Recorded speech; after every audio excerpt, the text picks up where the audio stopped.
karena sangat keras hadis tersebut dan sangat halus serta dalam makna ungkapannya. Hadis manakah yang engkau anggap sebagai hadis terpenting? Muaz menjawab, baiklah, akan aku ceritakan. Tiba-tiba Muaz menangis terseduh-seduh. Lama sekali tangisannya itu, hingga beberapa saat kemudian baru terdiam. Beliau kemudian berkata, sungguh aku rindu sekali kepada Rasulullah SAW. Ingin sekali aku bersua kembali dengan beliau. Kemudian Muaz melanjutkan, suatu hari ketika aku menghadap Rasulullah SAW, Nabi kemudian menyuruhku untuk turut naik bersama beliau di belakangnya. Aku pun menaiki unta tersebut di belakang beliau. Kemudian aku melihat Rasulullah SAW menengadah ke langit dan bersabda, segala kesyukuran hanyalah diperuntukkan bagi Allah yang telah menetapkan kepada setiap ciptaannya apa-apa yang Dia kehendaki. Wahai Muaz, labbaik wahai penghulu para rasul.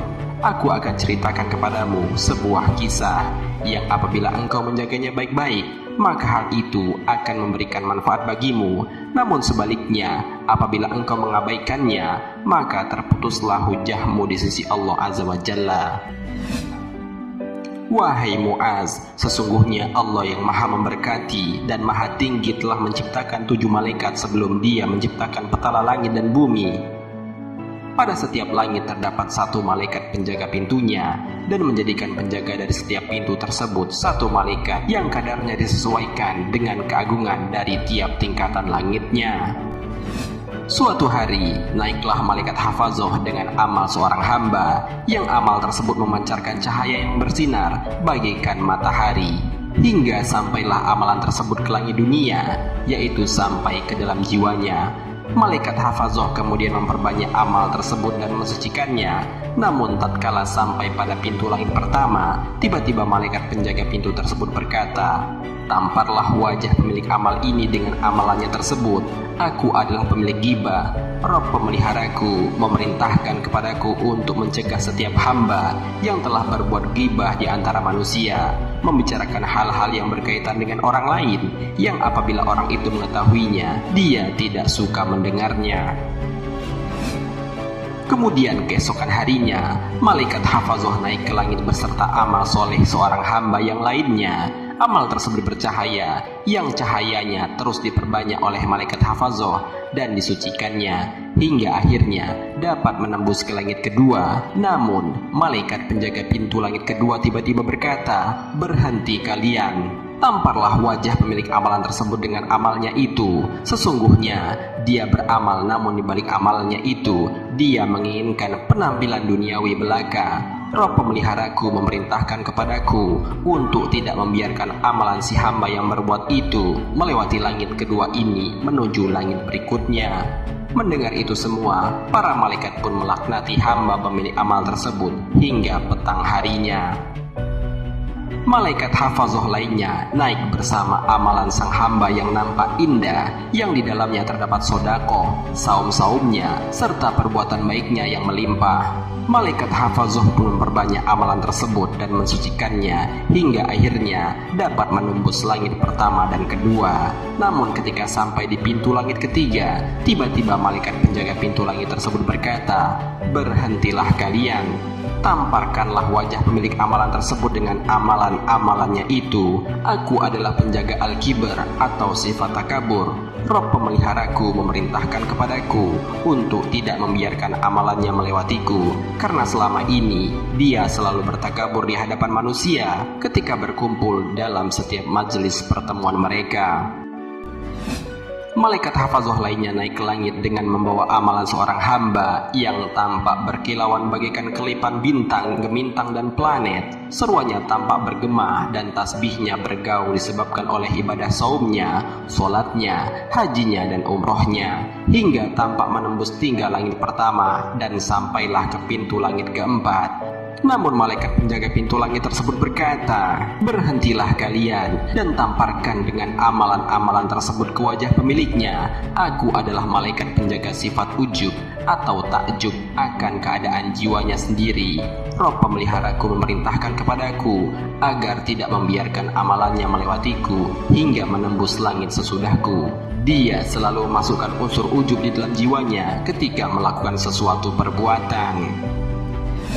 Malaikat hafazah lainnya naik bersama amalan seorang hamba yang diiringi bagaikan iringan pengantin wanita menuju suaminya, hingga sampailah amalan tersebut menembus langit kelima dengan amalnya yang baik berupa jihad, haji, dan umroh. Amalan tersebut memiliki cahaya bagaikan sinar matahari. Namun sesampainya di pintu langit kelima tersebut, berkatalah sang malaikat penjaga pintu, "Saya adalah pemilik sifat hasad atau dengki.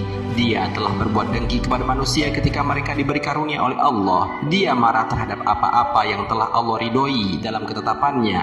Rob pemeliharaku memerintahkan aku untuk tidak membiarkan amal tersebut melewatiku menuju langit berikutnya."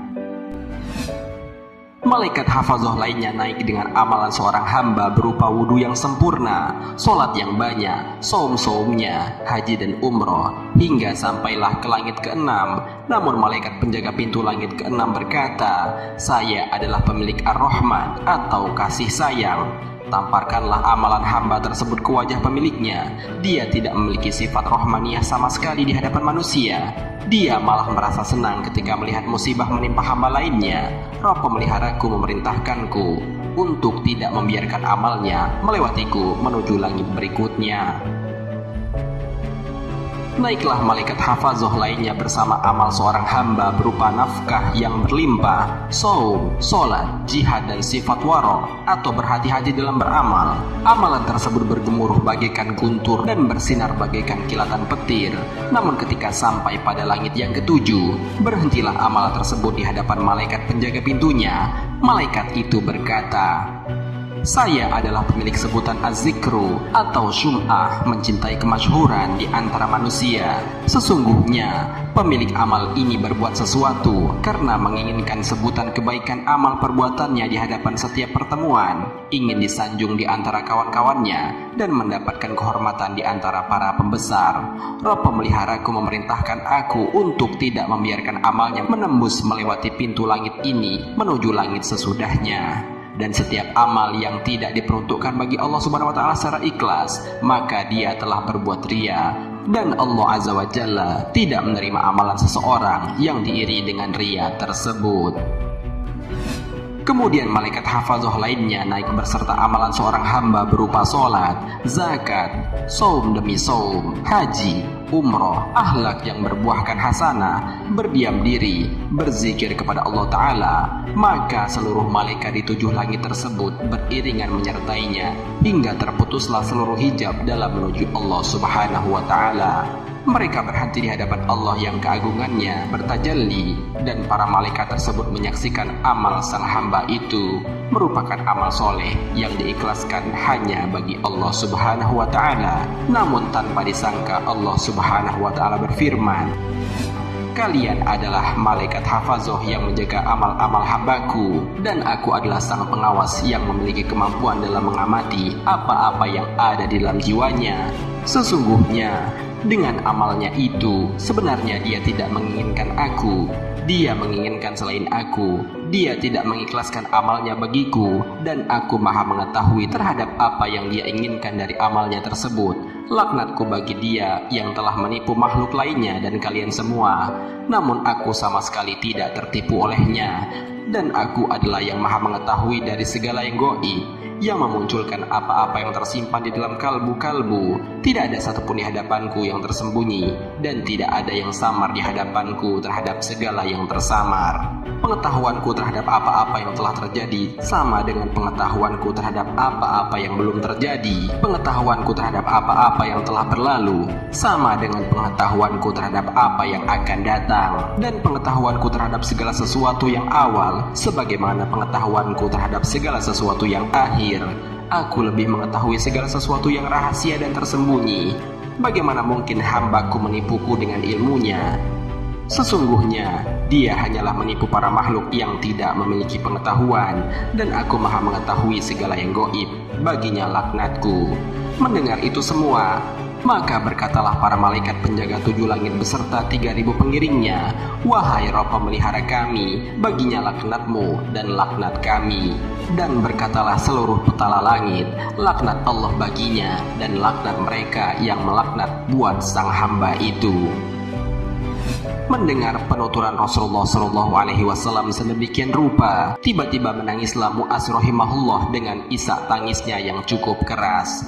Lama baru terdiam, kemudian dia berkata dengan lirihnya, "Wahai Rasulullah, bagaimana bisa aku selamat dari apa-apa yang telah engkau ceritakan tadi?" Rasulullah Shallallahu Alaihi Wasallam bersabda, "Oleh karena itu wahai Mu'az, ikutilah nabimu di dalam sebuah keyakinan." Dengan seruan yang bergetar, Mu'az berkata, "Engkau adalah Rasul Allah dan aku hanyalah seorang Mu'az bin Jabal. Bagaimanakah aku bisa selamat dan lolos dari semua itu?" Nabi Shallallahu Alaihi Wasallam bersabda, "Baiklah wahai Mu'az, apabila engkau merasa kurang sempurna dalam melakukan semua amalmu itu, maka cegahlah lidahmu dari ucapan ghibah dan fitnah terhadap sesama manusia, khususnya terhadap saudara-saudaramu yang sama-sama memegang Al-Quran. Apabila engkau hendak berbuat ghibah atau memfitnah orang lain, haruslah ingat kepada pertanggungjawaban jiwamu sendiri, sebagaimana engkau telah mengetahui bahwa dalam jiwamu pun penuh dengan aib-aib. Janganlah engkau mensucikan jiwamu dengan cara menjelek-jelekkan orang lain. Janganlah angkat derajat jiwamu dengan cara menekan orang lain. Janganlah tenggelam di dalam memasuki urusan dunia, sehingga hal itu dapat melupakan urusanmu di akhirat. Dan janganlah engkau berbisik-bisik dengan seseorang, padahal di sebelahmu terdapat orang lain yang tidak diikut sertakan. Janganlah merasa dirimu agung dan terhormat di hadapan manusia, karena hal itu akan membuat habis terputus nilai kebaikan-kebaikanmu di dunia dan akhirat. Janganlah berbuat keji di dalam majelis pertemuanmu, sehingga akibatnya mereka akan menjauhimu karena buruknya akhlakmu. Janganlah engkau ungkit-ungkit kebaikanmu di hadapan orang lain. Janganlah engkau robek orang lain dengan lidahmu, yang akibatnya engkau pun akan dirobek-robek oleh anjing-anjing jahanam. Sebagaimana firman Allah Subhanahu wa Ta'ala, "Demi yang merobek-robek dengan merobek sebenar-benarnya." Al-Quran Surat An-Naziyat ayat 2. Di neraka itu, daging akan dirobek hingga mencapai tulang. Mendengar penuturan Nabi sedemikian itu, Mu'az kembali bertanya dengan suara yang semakin lirih, "Wahai Rasulullah, siapa sebenarnya yang akan mampu melakukan itu semua?" "Wahai Mu'az, sebenarnya apa-apa yang telah aku paparkan tadi dengan segala penjelasannya serta cara-cara menghindari bahayanya itu semua akan sangat mudah bagi dia yang dimudahkan oleh Allah Subhanahu wa Ta'ala. Oleh karena itu cukuplah bagimu mencintai sesama manusia sebagaimana engkau mencintai jiwamu sendiri, dan engkau membenci mereka sebagaimana jiwamu membencinya. Dengan itu semua, niscaya engkau akan mampu dan selamat dalam menempuhnya." Khalid bin Ma'dan kemudian berkata bahwa Mu'az bin Jabal sangat sering membaca hadis tersebut, sebagaimana seringnya beliau membaca Al-Quran dan sering mempelajarinya serta menjaganya, sebagaimana beliau mempelajari dan menjaga Al-Quran di dalam majelis pertemuannya. Sahabat Cinta Islam Channel, demikianlah penjelasan mengenai 7 langit, 7 malaikat penjaga, dan 7 amal seorang hamba. Semoga kita semua dapat mengambil pelajaran dari pemaparan hadis di atas dan dapat meningkatkan keimanan kita kepada Allah Subhanahu wa Ta'ala. Amin ya Rabbal Alamin. Wallahu a'lam bishawab. Jika terdapat kesalahan dalam penyampaian ini, admin mohon maaf, dan itu merupakan kesalahan dari admin sendiri. Jika ada benarnya, itu adalah dari Allah Subhanahu wa Ta'ala. Semoga bermanfaat. Wassalamualaikum warahmatullahi wabarakatuh. Syukran ya Rabbi, syukran.